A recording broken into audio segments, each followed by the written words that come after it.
Hey there! Welcome back to the Mirror Project. We're your hosts, Christine, And Alexandra. and today we're talking about the quiet systems running in the background of your life, your habits and your rituals. You've probably heard the phrase, you don't rise to the level of your goals, you fall to the level of your habits. Let's be real. As much as we love a good vision board and a fresh journal in January, it's not the lofty goals that shape us. It's the tiny, daily actions we return to, especially when life gets messy. If you've been here for a while, you might remember our episodes Intro to Therapy and New Year, Same You, where we talked about giving yourself grace while also holding space for growth. Well, this episode is a bridge between those reflections and the routines that carry us forward. Because here's the truth. Under pressure, we go back to what we know. So, what are you practicing every day? What are you feeding? Whether you're riding high on your 2025 resolutions, go you, or already feeling like they flatlined, no judgment here, we're diving into how to build habits and rituals that actually serve you, not just future you, right now you. Let's get into it. Before we delve into today's riveting topic, make sure to hit that subscribe or follow button on your preferred listening platform. Take a moment to do it now before it slips your mind. Trust us, we're not getting started without you. Let's make this journey together. So, Christine, what does it mean to fall to the level of our habits? And why don't we rise to the level of our goals? I think you can have the best laid intentions to rise to the level of your goals. I mean, that's why they're goals. You're always striving for them. But I think realistically, we do fall onto our habits, good and bad, especially those bad ones. They're really hard to shake. But I think like the main point that I want us to sort of drive home and talk about this episode is that falling to your habits aren't necessarily a bad thing if the habits are serving you. Mm. So I think we can dive into that more. But that's sort of how I take that quote, really, that sentiment. How about you? What are your thoughts? Well, and I think what you said there was interesting, right? Habits can be good, habits can not serve us. I think in the intro you said fall to the level of our current habits. So I feel like this is a really nice tie in to some of that New Year Say Me conversation that we had earlier, that it's okay it is great to strive and build habits. It takes consistency, it takes time, because and honestly, when life is going crazy, it's hard to stay, particularly if you just started a new habit. You're like, start I'm going to start running every day at 5 a.m. You're like, this is what I'm going to do. Well, when work gets hard, life gets crazy, and you just started that habit yesterday, well, honey, you're not falling back on that habit.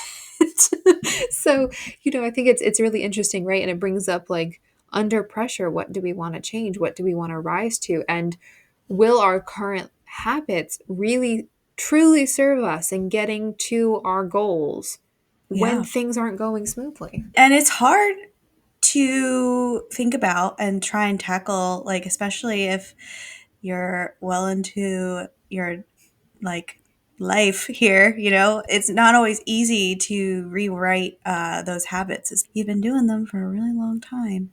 Because they've But obviously served a function and they've worked for you up until this point. yeah, exactly. But I think it's also to sort of harken back to our conversation about self awareness and our personal growth, doing the reflection in the times where things aren't, where you're not under pressure, Hmm. so that you can sort of be a little critical of yourself positively, like not harshly, but just sort of look at how you react, like how you've reacted to things or how what your instinct is in moments of stress and sort of see how you might be able to maybe rewrite some habits. Mm. Maybe you have some habits already that are serving you really well. And so you obviously don't want to do it. You want to keep those in your pocket. They're really helpful tools. I know for me, I have talked a lot about how I struggle with I mean, we all struggle with stress and different levels of anxiety. I have in the past stubbled.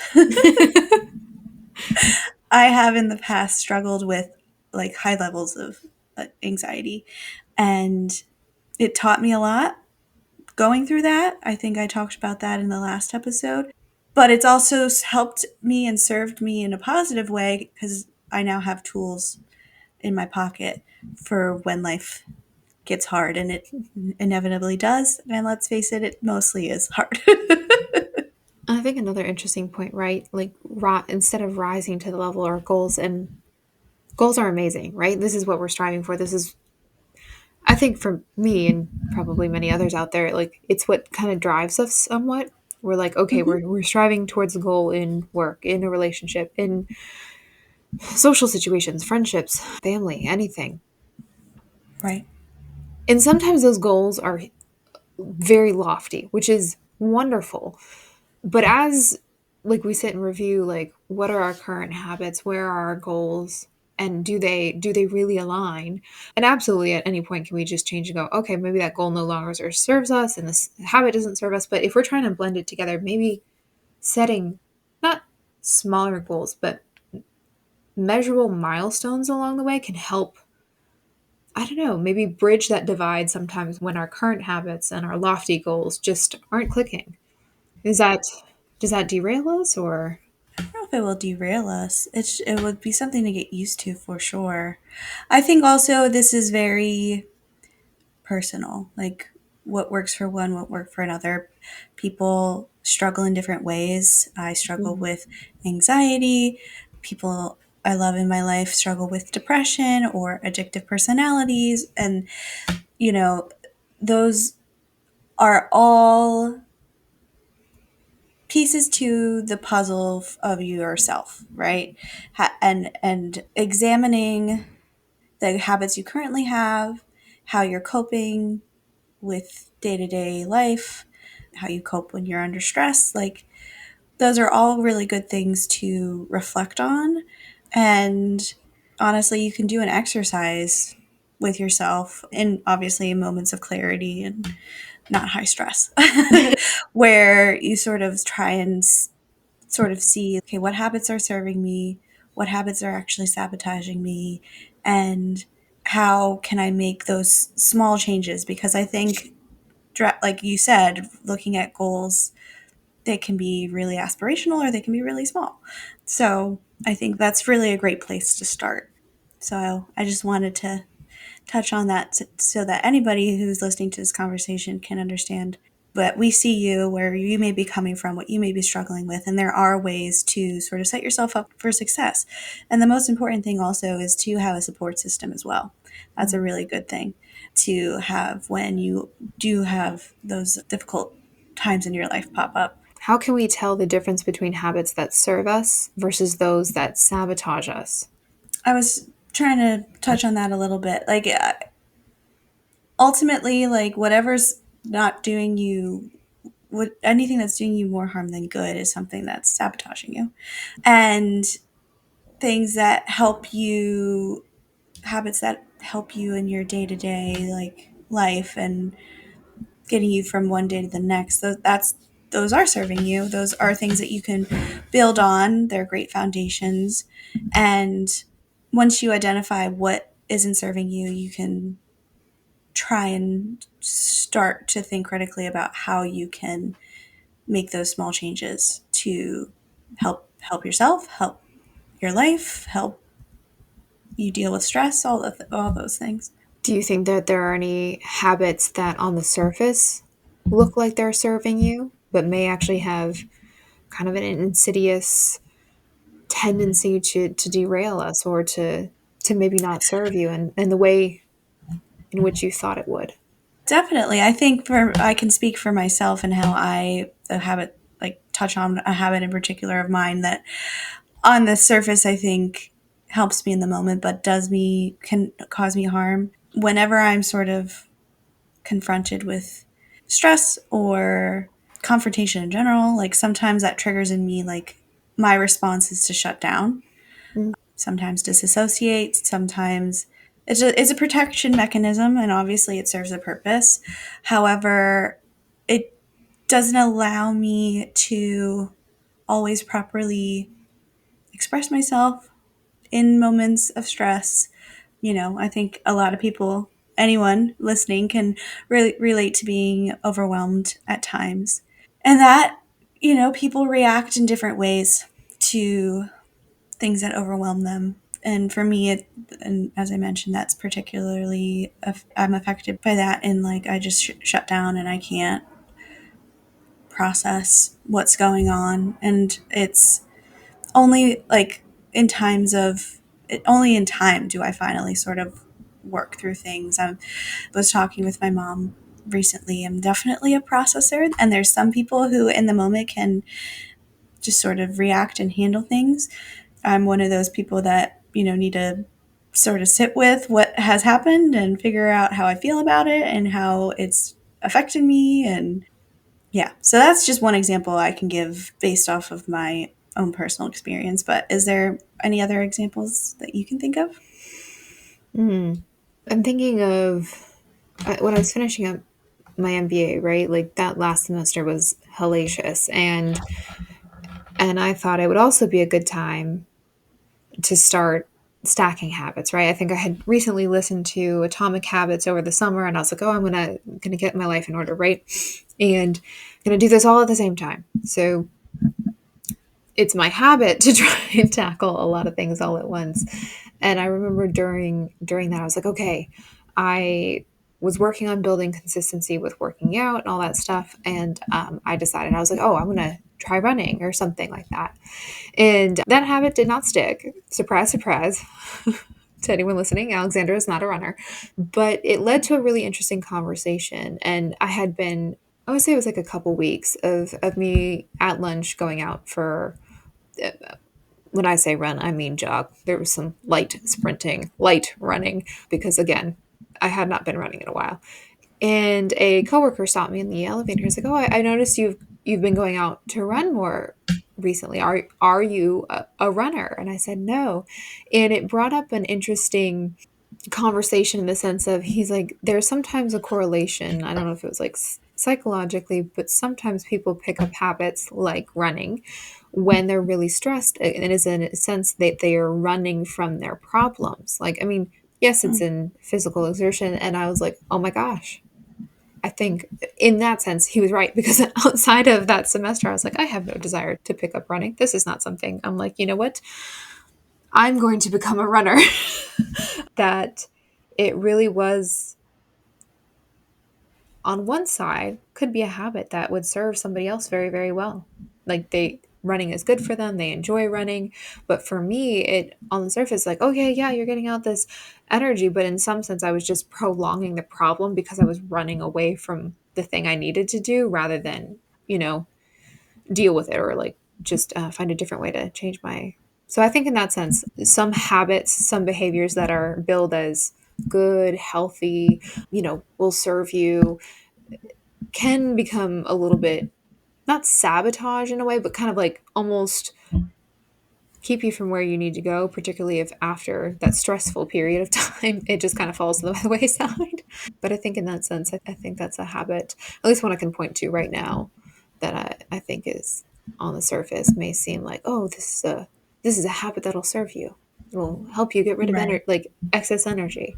But in actuality, in my case, I was just running from dealing with the load of work I had to accomplish in a short period of time, which I have noticed that habit has picked up this past few weeks.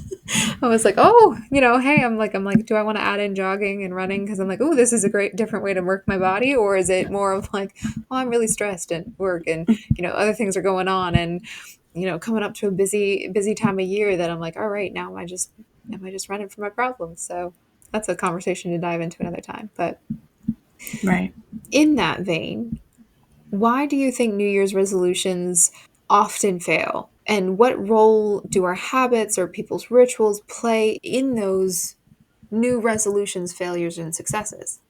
I think a lot of what are New Year's resolutions, goals, whatever you want to call them, they There's like a societal element, like it's very cyclical, like, oh, it's a new year, time to start that diet, time to start going back to the gym. So there's all of that sort of pressure of like, oh, I should probably do this because it's that time of year again. And if you don't have an intentional plan around how you're going to approach your health and your like exercise and the food you're eating, then you're just going to fall back on your habits. Yeah, you're just going to fall back on the habits that you always lean on in times of stress or when time passes by and you kind of just throw your hands up and say, oh, I'll get them next year. And I think a lot of people, they reach a point where it's hard to change who you are. It's possible, but I think a lot of people sort of back up from trying to really change who they are because it's a lot of work. You have to really hold yourself accountable and you got to really just push yourself. And sometimes that's not feasible. And sometimes people just don't want to. So, I was gonna say, I like that you said hold yourself accountable because I almost thought you were gonna say you have to really want it. And I think that the fact that you said hold yourself accountable and do it is like the important distinction, right? Because we can want something with intense mm, desire. We can want to do better. We can want to hold on to those New Year's resolutions and keep them going all the way through the year. But wanting is just that. Action is what takes the work, and often where it can fall down. right. And I think we've talked about this between us. We talked about this on the podcast here. It's not a straight line. Oh, I feel like that's the biggest crack of bullshit I've ever heard in my life. Like, you're going to be on this roller coaster throughout all of your life. You're going to have amazing highs and amazing lows. And sometimes you'll just be steady there in the center. But, that's what makes life what life is. That's what makes life enjoyable at times. That's what makes life really suck and be devastating at times. And you just got to hold on for the ride. And when you can, try and make those changes for yourself. Honestly think the best way and the easiest pathway to success, I don't know if easiest is the right word, best way to success is like taking those small steps because they do add up at the end of the day. Slow and steady wins the race, that analogy. Just keep pushing yourself forward as best you can. And you're not so going to do it every day, but that's okay. Just as long very as you true. keep coming back to it. Thinking back to our New Year, same me, New Year, same you, whatever episode, whatever the title was of that episode. Do you recall what some of your resolutions were for the early goals for 2025 were, and what habits do you feel like you've started that are helping you? And are there any habits that you have fallen back on that aren't helping you reach those goals this year?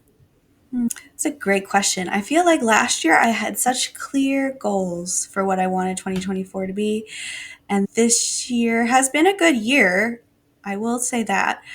But compared to past years, but I don't think I had as intentional of like a sit down with myself about what my goals for 2025 are. And I will tell you this, if I told myself I would be moving this year, I would laugh in your face right now. I Christine in January had no thought in her head that she was going to be moving in July, but that's what's happening. So life's funny, but it's become a new goal, right? It Hmm.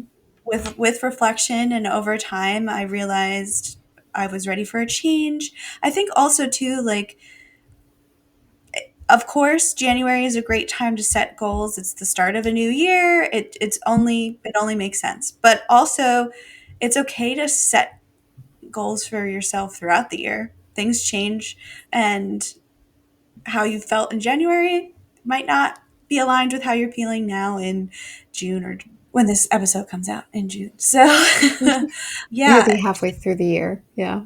yeah, exactly. It's crazy to think.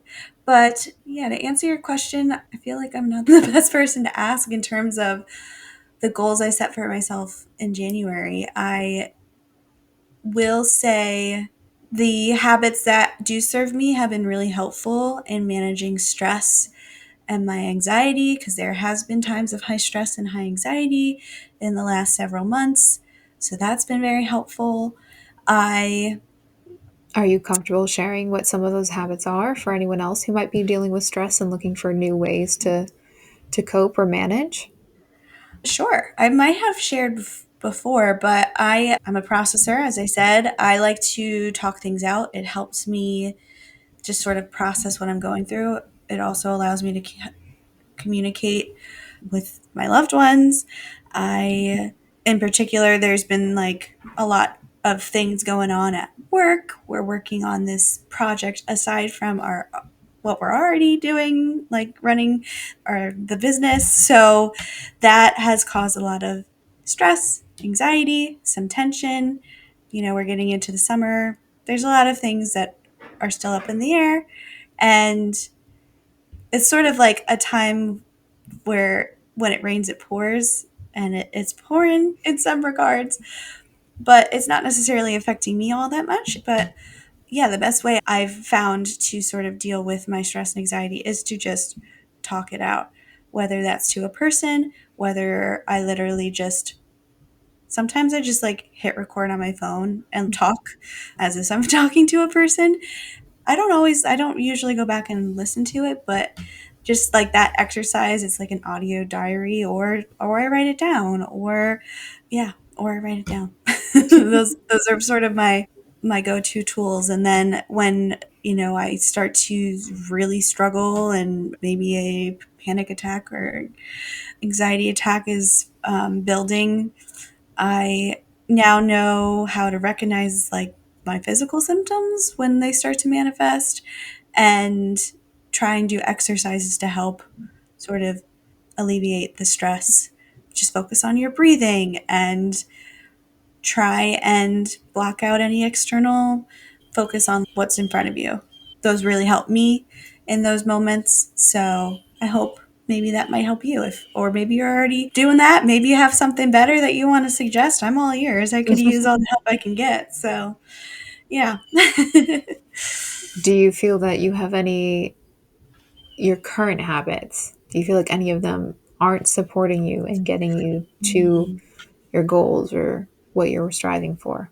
Sometimes when I'm in times of high stress, I don't always make the best choices around food.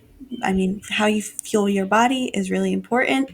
I definitely sometimes just like go for the easy option, or go for something that'll make me feel better. And like, that isn't always the best way to do things. And I would always sort of like promise myself, well, I'm going to do better tomorrow. Well, that usually doesn't work. But I think a big thing I've sort of worked on for myself is being kinder to myself. And so when those moments happen, just trying to not like beat yourself up any even more than you're already feeling. So, Mm. how about you? How about me? What? which one of those questions do you want me to answer? Well, why don't you start with, let's reflect on your goals for the year. How are you feeling about them? How have your habits played a role in the success Sure. or not success? So, okay, I really don't remember what I said on the podcast about what my goals were, but I think some of them were bigly, like, in general, like health, continuing to nourish, and in the broader context, lose weight. I do think I've actually made quite a bit of progress towards that this year. And there's been some habits that I've introduced, like one of the practitioners I see had suggested I try fasting for 12 hours. And at first that was a little difficult considering background with anorexia. And but as I built that into my habits, I feel like that did help with some of like my lab work to reduce a number of metrics she was looking at. And I feel like that is now a habit I feel like I've fully cemented. And so that one feels good. Like I've fallen to like if in times of stress, that's one that I fall to because I have put such intention into building that habit. That one seems to be serving me. She wants me to try and fast like 16 hours a couple times a week. That one's not one I'm particularly stressing about at the moment. And to move my body with more consistency. So I have a few habits, few things that are set up for that. So There's a group of women that I walk with at work, most lunches, which is wonderful. We walk about 30 minutes. And days that we can't, that's okay. I try to either get out and go do something or make sure I do some sort of workout at home. And on top of that, I've been trying to add in some strength training and, variety in my workouts. And that one, I will say, has been, as you talked about earlier, progress isn't always linear. It's a roller coaster. It twists and turns, and giving myself a little more grace within the process of change, not just within, health and nutrition, but in all aspects, has been harder. My habit is to be very self-critical, not like constructive critique, but like very self critical. So I will say that habit is slowly changing, but in moments of like everything is stress, anxiety is high, stress is high.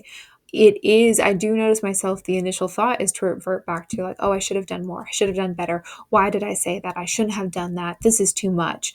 But I do notice that some of the habits that I've been working on when stress isn't present, those are like bubbling up quicker, saying, oh, hey, no, you're doing everything you can. So that's just one example.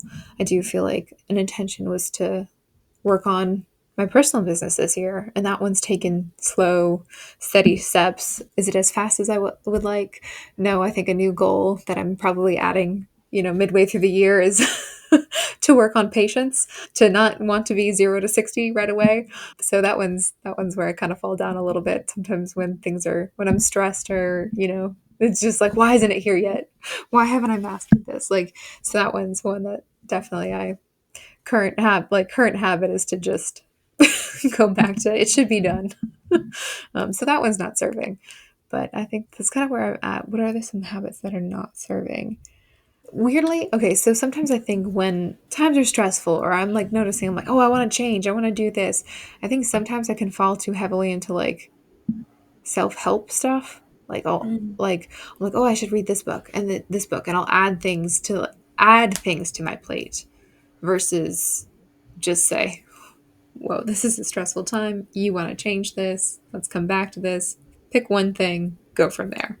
So I think that habit of like, let me add more to my plate is certainly not serving me. And I need to get better at boundaries and saying, no, we do not need to add something more. Sure. That's boundaries. Ooh, so simple, yet so hard. Why? Um, because we're human beings and we like to make things complicated. This is true. Yes, we do Mhm. like to make things very complicated. Yeah. I think also I'm, as I said, I'm a processor, but that also can lead to overthinking. I'm a big overthinker. And that is definitely something that is a habit that does not serve me most of the time. And it might be something that I'll never be able to shake, like shake that habit, but maybe reframing how that aspect of my personality operates. Maybe I try not to give it as much power over me and my decision making. There's definitely no simple answer to that one, even though those who may not struggle with overthinking will just say like, well, just don't think about it or just let it go. Well, now I have something else to obsess over. Are you telling me to let something go? Woo, baby, I'm not going to let it go now. You're like, you've just put the key in the ignition for me to overthink about that. New Yeah, destination. thanks for adding one more thing to the plate, to the roster. Um, but yeah, I think, being a human is hard enough. Trying to find ways to not beat yourself up or make your life harder is definitely the goal most days. Do you agree? Yeah. Hmm. Craving more of our company? Join the fun over on Instagram, TikTok, and YouTube at Mirror Project Pod. Dive deeper into our world and engage with us on a whole new level. Don't miss out on the excitement. Well, I think this is a perfect point in our conversation to maybe take a step back. There's a quote that you and I have heard. Actually, I think this comes from a parable or it's a story from native tribes, actually. I heard this recently. The analogy of the two wolves that live inside us. If you're not familiar, there is a story about the fact that there are two wolves that are inside you, and they're always fighting. Always. One is darkness and despair, and the other one is light and hope. Which wolf wins is the question that we often need to ask ourselves. Well, Alexandra, which wolf wins? It's going to be the one that you feed the most. Yes. Which is so, what a beautiful, simple analogy for something so major and Mm-hmm. complex. I think it's really easy in times of stress to fall to what that one wolf, the one that's darkness and despair, depression, whatever your demons are that are just trying to swallow you whole. But it's in those moments the most where you need that other wolf to rally. That one, that wolf that is light, hope, passion. I definitely sort of pride myself on being a generally positive, bubbly person, always trying to look on the bright side of things. So I really, really am like this with my wolf of light and hope, but sometimes that wolf of darkness swallows you whole for a little bit. I think, Alexandra, you have a great visual example of this. Yeah, it was something I saw when scrolling on, Instagram months Mm. back, and it really stuck with me. So much so that it made me think of therapy, and I brought it to my therapist. I was like, look at this interesting video. And it was talking about change, right? So the visual example was somebody who had a clear glass and it was full of coffee. And they're like, okay, this is like you wanting to change, right? Full of coffee, whatever your current habits are, whatever your current thoughts are. And so now you've decided you want to change. So they take that cup, clear cup full of coffee, and they go stick it under the tap and they turn the water on. Well, what do you think happens? The cup of coffee slowly starts to become a cup of water. Yeah, but it's not clearly. We would go, yeah, obviously that becomes. But when watching this thing, it was like it took longer than expected because change is not like a cup of coffee. It's where you can dump it out and then here, let me stick it on the tap and fill it up with the water, the things I want to replace it with. No, it Mm. takes time. Like that tap will sometimes be rushing in. It still won't change the coffee to water or push Mm. out the coffee because that water's going in as it's pushing out your old habits, your old thoughts. That doesn't happen instantaneously. Sometimes it slows to a trickle. Sometimes it speeds back up. And then so slowly over time, you start to see that coffee all rise out and then fall over. And even then, it still takes a little bit of time for it to completely clear the coffee and become water. And I looked at that and I was like, huh, wow, that is so simple. That's so easy to grasp. Why is it so difficult to think of and change in this way? Like to Mm. me, people are like, new year, new you. It's almost like January 1, whatever date you pick, it's going to come. We're going to throw out everything that hasn't worked for me this past. Okay, I'm going to wake up and I'm a whole new person tomorrow. The likelihood that that happens for most people, I feel like, is very slim. So this is not a situation where like, oh, dump the coffee. Now we're going to start filling you up with water. We're going to do all these great habits. It's going to be da da da. Because life doesn't work that way, or at least it hasn't in my experience. So Mm. then when I started to think about change as the water coming in, and even like for me, if they take the example of like how you talk to yourself, if you're pouring coffee back into that cup as you're pouring water in it, well, that water is not going to change. That coffee is not going to change to water quicker. We're just going to still add more coffee in it. So I think it's a really interesting visual. It's something that, it certainly made me feel supported as I think about the process of change and trying to change over the year so far. So, yeah. So, Christine, what are your initial thoughts and reactions to both the quote and the visual? I think they're, like I said, I think they're just perfectly sum up a really complex thing about being a human, about like complex thing about the human condition. It makes a lot of sense. I certainly feel seen. I think it's something a lot of people relate to, and it definitely brings a little comfort as well in terms of what I'm experiencing isn't necessarily something that's uniquely mine. A lot of people can relate to what it's like to experience life and times of hardship. And that's one of the things I love as well because it connects us all. So those are That's how it all makes me feel. Mhm.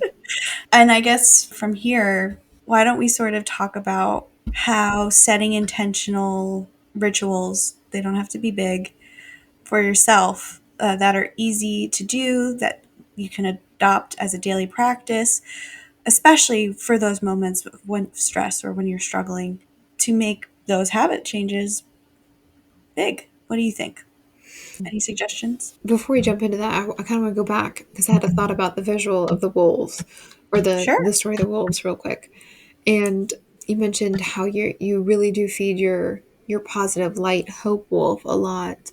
I would say I have a very I don't, particularly as it comes to me, right? Like I've definitely felt like I've fed more subconsciously the one darkness and despair, and mostly in how I talk to myself. And so it's interesting because you said you feel like your light wolf kind of is very much present, and then sometimes the darkness can despair and the light one rises up to meet that.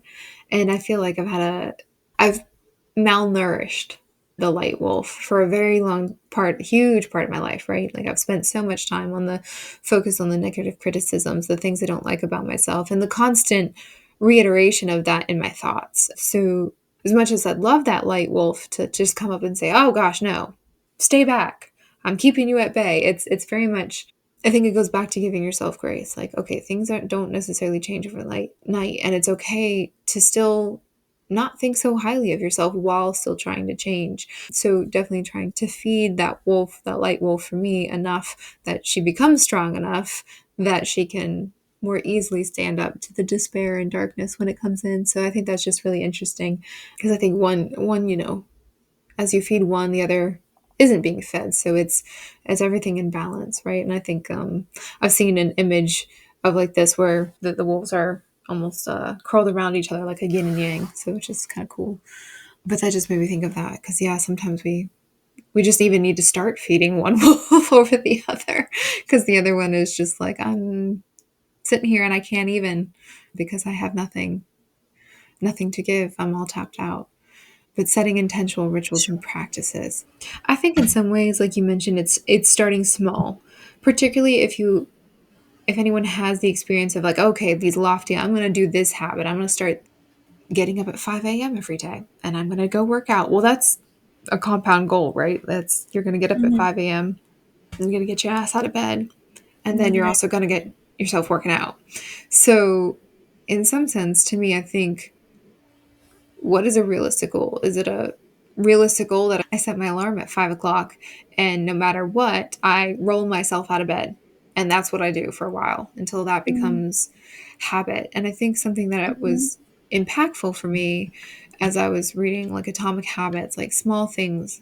And then when you build comfort with that, or not comfort, habit, when it becomes a part of your routine, then you can like stack another habit with it. And that may not work for everyone. I mean, doesn't always work for me. But back in college, I remember seeing something that it takes 21 days to make a habit, but 90 days to make a lifestyle. And I think sometimes that's the difference, right? And for me, I have to think of it more than just 3 weeks out. I have to think about it like, is this something I want to build into my routine as a lifestyle change, not as a quick fix, a temporary holder to get me to this one goal? Is this really aligned with what I want to do in life? And so sometimes I'm not going to keep up with it every day, but when I fall down on a habit, instead of maybe saying, "Oh, well, today is done. I'm ugh," and just kind of let everything go, just say, "Okay, well, next time I come up to that situation, I'm just Mm-hmm. going to say, no, thank you." Or it's a new opportunity. It's not necessarily waiting for a new day, but every moment is a new opportunity to do what I said I would do. But that's what's worked for me. So, what about you, Christine? What are your experiences? What advice would you have about intentional little rituals? And it could be, you know, for the big things of major life goals to small goals of like self care. What? Yeah. Well, I think like they're these rituals, these habits, daily practices, they're all like building blocks and they're foundational.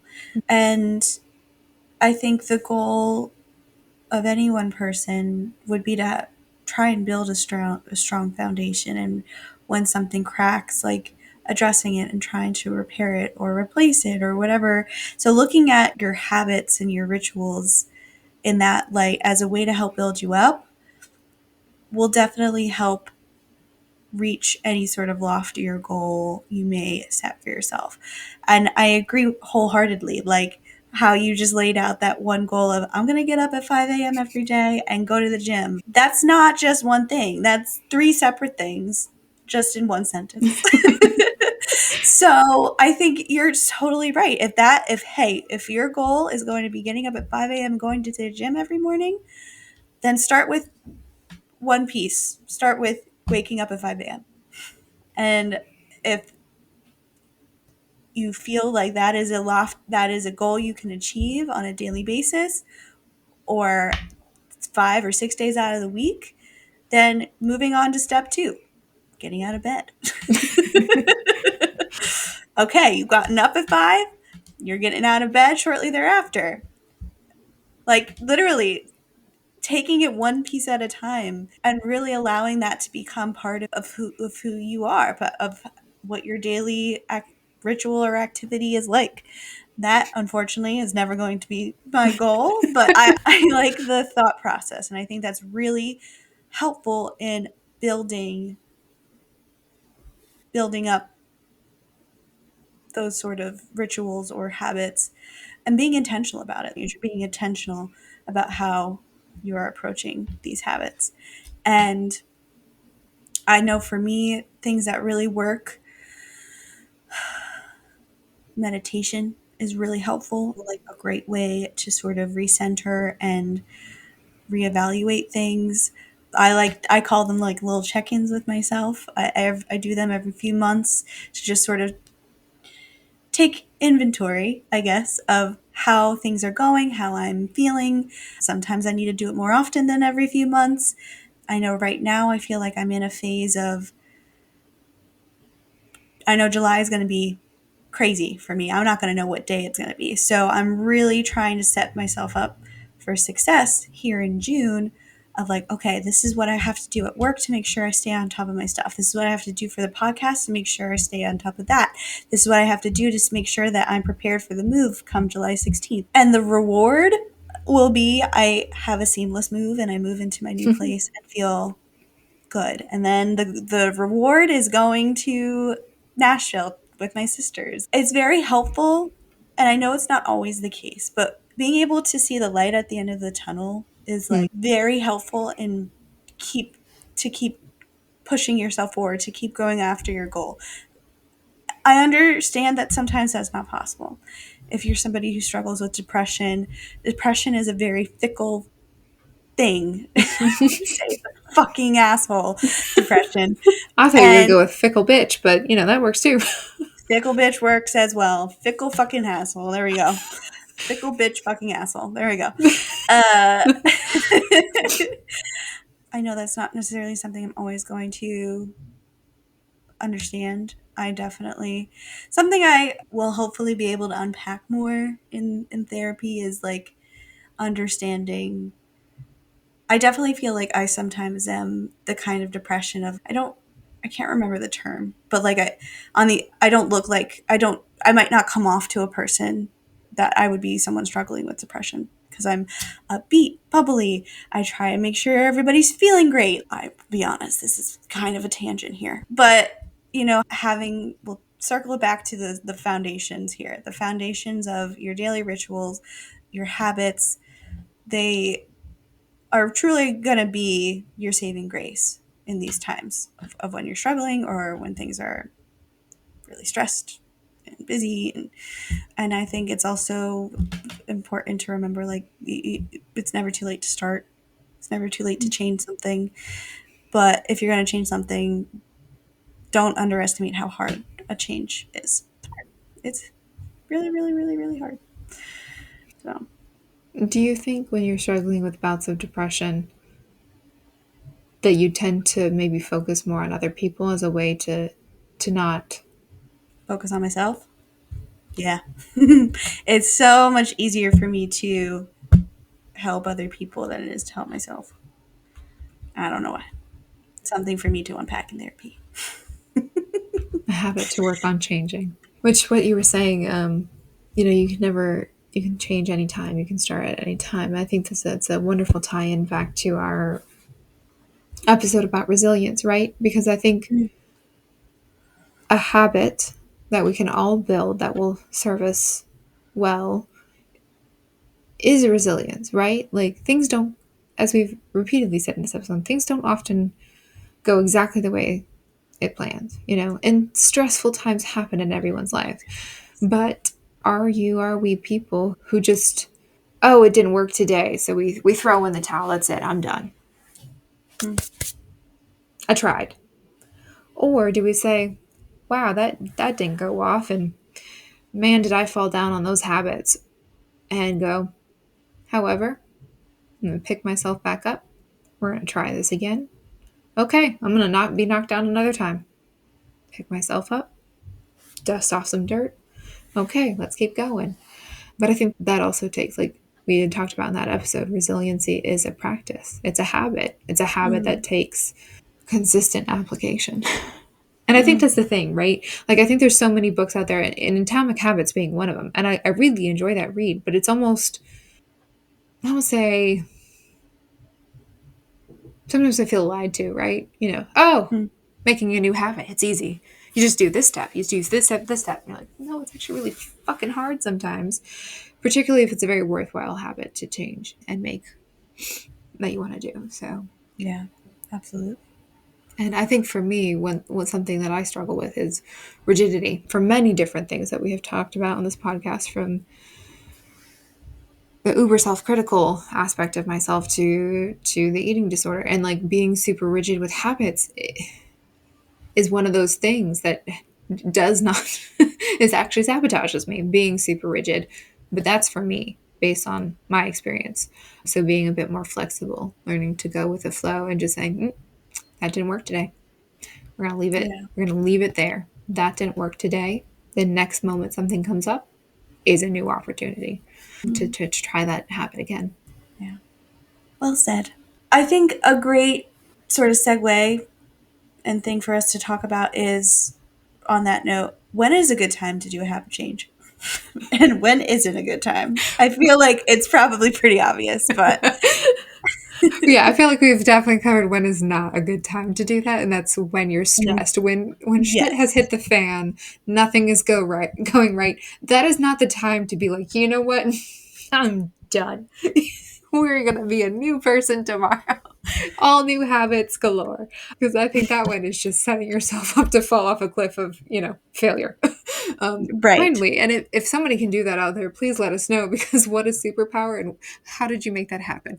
But yeah, because I do think in times of stress and just everything, when you said when it rains, it pours, it's just a torrential downpour, that is a good time, I think, to write down what you want to change. Because when things are going well, you're not going to be like, oh, right, that thing that was going really bad, that was what I wanted to change.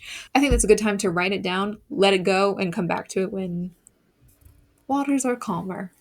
So I think, Absolutely. Yeah.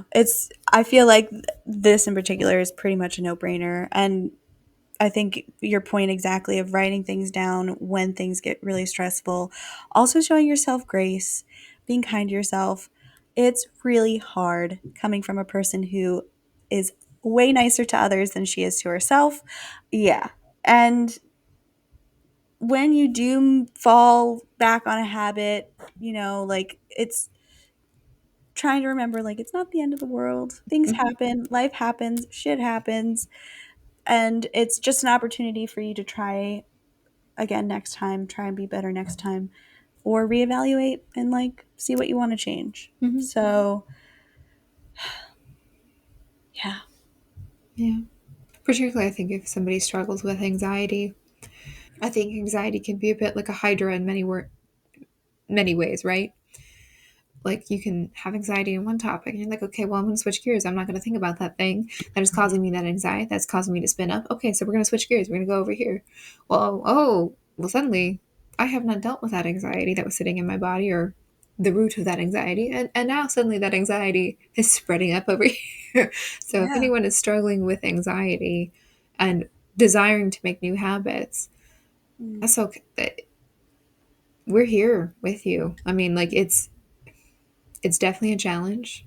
And I think and I don't know, Christine, I'm wondering if you've also experienced this, like anxiety about your anxiety going the way the anxiety is going and going, why can't I get myself out of this thought loop?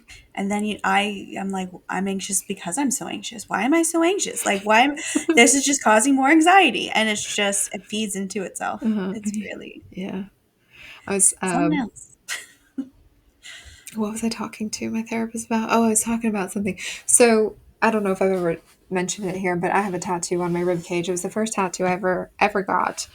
And it's a quote from one of my favorite books that the author had put a quote from a famous author in the book. And it's a Ray Bradbury quote saying, "Sometimes you have to jump off cliffs and build your wings on the way down." And I put it on my body to remind me, I'm not always going to know the outcome. And sometimes you just have to take that leap. Mm. However, in therapy, I was talking about like changes in habits and just ripping off the band-aid and doing something. I can't spend forever sitting there thinking about it. Sometimes like I just have to kick in the pants to do it. And I was saying, sometimes I really wish there was somebody who could stand behind me and not just push me. I mean, like I need you to like kick me off the cliff because then I have no choice but to deal with it and tackle it head on. And I think sometimes when I think about like anxiety rising up, that's what I need. I need somebody to just come and kick it out of me, at least kick me out of the way for a little bit to reset, to reshift, to hit that reframe that allows you to kind of pull yourself back out of it. But Yeah. yeah, I'm like just a nice front push kick to the middle of the back, just fly me over the cliff. I'll figure it out. Okay. Sounds good. Please don't do that to people in real life. Like This is all metaphorically. metaphorically, people. Don't start Kicking jumping people. off or pushing yourself off or others off of things, okay? That is not what we are suggesting. That is not the advice we are sharing today. Yeah. But metaphorically taking those leaps when they come up, definitely. Yeah. And Sometimes you asking just know. friends to Go help ahead. you with that too. Yeah. Oh, yeah, absolutely. But yeah, because honestly, most of the time you're not going to know the outcome and not the answer. But knowing you're not alone, knowing that you're taking this leap, which is pretty major, and you're going to be okay. Mm-hmm. So that's a wrap on today's episode, where we've learned that under pressure, you won't rise to the occasion. You'll sink to the level of your current habits. So unless you want your goals hiding under a pile of undone laundry and broken promises to your snooze button, it's time to build some habits and rituals that actually show up for you. Remember, it's not about going big. Sometimes it's about going tiny. And often, little habits, micro moves, rituals so simple that they almost feel silly. But done daily, they're rocket fuel for your future self. And hey, if your 2025 resolutions are already face down in a puddle somewhere, no shame. Pick them up, dry them off, and let's build something better in their place. 2026 will be here before you know it, and future you deserves a solid foundation, not just another round of New Year, who this? Let's leave with this. There are two wolves inside of you. You know the rest. The one that wins is the one that you feed. So maybe today, just start by giving the malnourished one a light snack. Next week, we're diving into something close to the heart, found family. What it means, why it matters, and how we build one on purpose. Until then, stay curious, stay kind, and keep building rituals that make the pressure moments your strongest ones. Catch you next time. Are you enjoying the banter and insights we're serving up? If so, consider tossing some support our way through our Buy Us a Coffee page. Every bit helps in fueling this passion project of ours. Find the link in our show notes and visit our Linktree. We are immensely grateful for your generosity. As we wrap up, remember to hit that like, subscribe, or follow button on your preferred platform. Until next time, let's keep the conversations going, and we'll catch you on the next episode.